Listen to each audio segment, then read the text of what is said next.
Hello guys, my name is Seema Goswami. मैं आपके लिए लाई हूँ अलाउद्दीन खिलजी की बाजार नियंत्रण व्यवस्था, जो अक्सर पेपरों में आया करते हैं। इससे पहले अगर आपको ये वीडियो पसंद आए तो कृपया लाइक करें, चैनल को सब्सक्राइब करना ना भूलें। अलाउद्दीन खिलजी दिल्ली सल्तनत का ही नहीं बल्कि मध्यकालीन भारतीय शासकों में एक योग्य शासक था। वह एक प्रतिभा संपन्न एवं दूरदर्शी शासक था। उसने अनेक आर्थिक सुधार भी किए। अलाउद्दीन के आर्थिक सुधारों में सबसे अधिक महत्वपूर्ण स्थान उसकी मूल्य निर्धारक योजना अथवा बाजार नियंत्रण की नीति को दिया जाता है। इसका उल्लेख वर्निक ने अपनी पुस्तक तारीख़ फिरोज शाही में किया है। अलाउद्दीन खिलजी की समाजवादी विस्तार नीति और मंगोल आक्रमणों ने उसके लिए विशाल सेना रखना अनिवार्य कर दिया था। इस पर काफ़ी खर्च आता था। सेना पर होने वाले खर्च में कमी लाने के उद्देश्य से अलाउद्दीन ने सैनिकों का वेतन निर्धारित कर दिया था। अतः यह आवश्यक था कि सैनिकों को इस सीमित वेतन में ही दैनिक आवश्यकताओं की वस्तुएं उपलब्ध कराई जा सके। अतः वस्तुएं उपलब्ध कराई जा सके अतः वस्तुओं का मूल्य निर्धारित करना आवश्यक हो गया। खिलजी ने बाजार नियंत्रण व्यवस्था को कार्यान्वित करने के लिए एक नए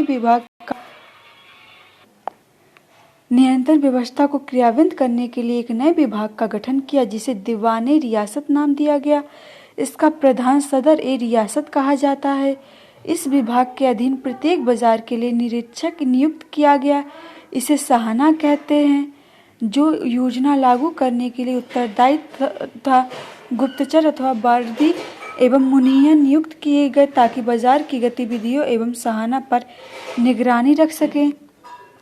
वर्नी के अनुसार अलाउद्दीन खिलजी ने निम्नलिखित बाजार स्थापित किए। मंडी में अनाज का व्यापार होता था। अलाउद्दीन ने बाजार में अन्न की कमी नहीं होने देने के उद्देश्य से अनाज के रूप में ही लगान वसूल किया, जिसे राज्य के गोदामों में सुरक्षित रखा जाता था। किसानों को व्यापारियों के हाथों में अनाज बेचने की मनाही कर दी गई। प्रत्येक सामान की दर तय कर दी गई थी, जो निम्नलिखित हैं।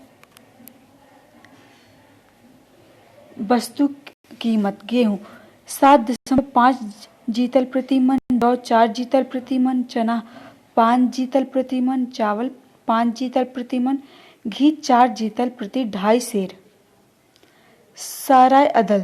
सराय अदल में वस्त्र एवं अन्य वस्तुओं का व्यापार होता था। इस समय खाद्यान्न की अपेक्षा कपड़े का मूल्य अधिक था। इसमें निर्धारित मूल्य पर मुनाफे की गुंजाइश भी कम थी।